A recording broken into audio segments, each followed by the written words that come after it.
Telugu digital media network లో political కేటగిరీలో number 1 కేవలం 72 గంటల్లో 1,50,00,000 వ్యూస్ పైగా పాపులర్ టీవీ నెట్వర్క్. నమస్తే, welcome to Telugu popular TV. గత 3 ఏళ్లలో తెలంగాణలో 3 నియోజకవర్గాలు రాజకీయాల్ని మలుపు తిప్పాయి, కేంద్ర బిందువు అయ్యాయి. అందులో దుబ్బాక, హుజూరాబాద్లతో పాటు మునుగోడుని ప్రధానంగా చెప్పొచ్చు. ఉప ఎన్నిక ముగిసి ప్రధాన ఎన్నికలు ముంచుకొస్తున్న ప్రస్తుత సమయంలో కూడా అందరి దృష్టి మునుగోడు వైపే ఉంది. కోమటిరెడ్డి బ్రదర్స్ కి కంచుకోటగా ఉన్న నల్గొండలో కోమటిరెడ్డి రాజగోపాల్ రెడ్డి ఎటువంటి నిర్ణయం తీసుకుంటారు అన్నదానిపై ఇప్పుడు తెలంగాణ రాజకీయ విశ్లేషకులు కూడా వేచి చూస్తున్నారు. మునుగోడు బలాలు ఎలా ఉంటాయి, దీని చరిత్ర ఏమిటి, రానున్న రోజుల్లో అసలేం జరగబోతోంది?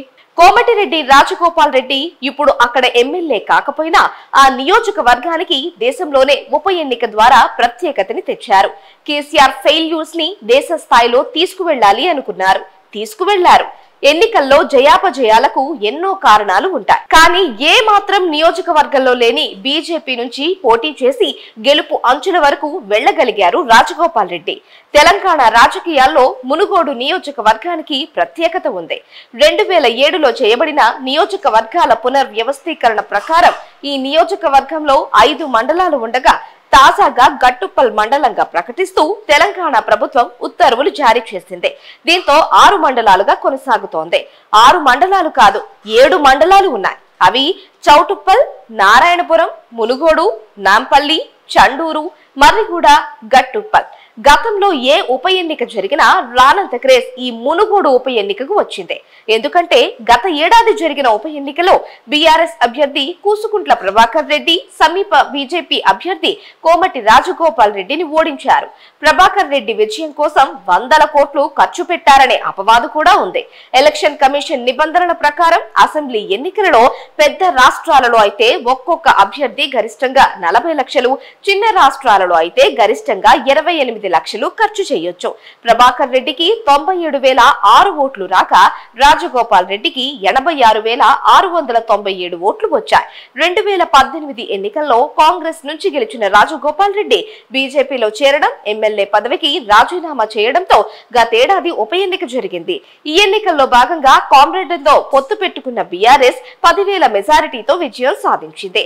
ఈసారి వామపక్షాలతో బీఆర్ఎస్ కి పొత్తు లేదు. కాంగ్రెస్ నుంచి బరిలో నిలిచిన శ్రవంతికి కేవలం 23,000 ఓట్లు వచ్చాయి. డిపాజిట్ కోల్పోయిన పరిస్థితి ఏర్పడింది.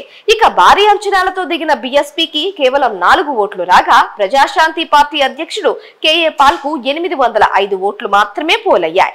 యావత్ అధికార యంత్రాంగం అక్కడే ఫోకస్ పెట్టింది. భారీ మెజారిటీ రాకపోయినా కాంగ్రెస్ సిట్టింగ్ సీటుని బీఆర్ఎస్ పార్టీ ఎగరేసుకుపోయింది.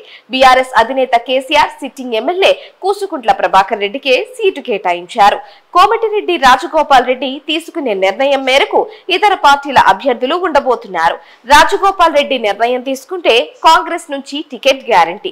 కాంగ్రెస్ నుంచి ఇప్పటికే చెలమళ్ల కృష్ణారెడ్డి, శ్రీమతి పాల్వాయి శ్రవంతి దరఖాస్తు చేశారు. కానీ ఇక్కడి నుంచి రాజగోపాల్ రెడ్డి కాంగ్రెస్ నుంచి గతంలో గెలవడం, అప్పటి పరిస్థితులు, కేసీఆర్ వ్యతిరేక విధానాలపై పోరాడటానికి బీజేపీని ఆయన ఎంపిక చేసుకోవడం, ఇదంతా గతం. అయితే ఇప్పుడు కాంగ్రెస్ బలంగా ఉండడం, దానికి రాజగోపాల్ రెడ్డి చేరిక నిర్ణయం తీసుకుంటే మరింత బలాన్ని ఇస్తుంది అన్నది జిల్లాలో పలువురి అభిప్రాయం. ఇప్పటికే రేవంత్ రెడ్డి వీరిని ఆహ్వానించడం, నేరుగా ఢిల్లీ పెద్దలతోనే నేరుగా మాట్లాడుకొని చేరాలని ప్రకటించడం, ఇదంతా రాజగోపాల్ రెడ్డికి కాంగ్రెస్ రెడ్ కార్పెట్ పరుస్తోందని అర్థమవుతోంది. అయితే బాల్ రాజగోపాల్ రెడ్డి కోర్టులోనే ఉంది. ఆయన తీసుకునే నిర్ణయం పైనే ఇక్కడి రాజకీయాలు ఆధారపడతాయి. ఇక బీజేపీ నుంచి కోమటిరెడ్డి రాజగోపాల్ రెడ్డి రంగంలో లేకపోతే పార్టీ సీనియర్ నేత మనోహర్ రెడ్డి ఉండే ఛాన్స్ ఉందని అంటున్నారు. మునుగోడు నియోజకవర్గం నల్గొండ, యాదాద్రి, భువనగిరి జిల్లాల్లో విస్తరించి ఉంది. ఇందులో 7 మండలాలున్నాయి. ఓటర్ల సంఖ్య మొత్తం 2,41,367 మంది. నియోజకవర్గంలో 298 పోలింగ్ కేంద్రాలు ఉన్నాయి. మునుగోడులో కాంగ్రెస్ ఐ పార్టీ అభ్యర్థిగా పోటీ చేసిన కోమటిరెడ్డి రాజగోపాల్ రెడ్డి 2018లో విజయం సాధించారు. 2009లో ఆయన ఎంపీగా గెలిచారు. సాధించారు. 2014లో ఓటమి చెందిన ఆ తర్వాత ఎమ్మెల్సీగా గెలుపొందారు. తిరిగి ఈసారి మునుగోడు నుంచి అసెంబ్లీకి పోటీ చేసి విజయం సాధించారు. ఆయన సిట్టింగ్ ఎమ్మెల్యే టీఆర్ఎస్ అభ్యర్థి కె ప్రభాకర్ రెడ్డిపై 22,552 ఓట్ల మెజారిటీతో నెగ్గారు. కోమటిరెడ్డి రాజగోపాల్ రెడ్డికి 97,239 ఓట్లు రాగా ప్రభాకర్ రెడ్డికి 74,687 ఓట్లు వచ్చాయి. ఇక్కడ బీజేపీ పక్షాన పోటీ చేసిన జి మనోహర్ రెడ్డికి 12,700 ఓట్లు వచ్చాయి. ఓటర్లలో ఎక్కువ శాతం మంది ఇక్కడ బీసీ వర్గాలకు చెందినవారు.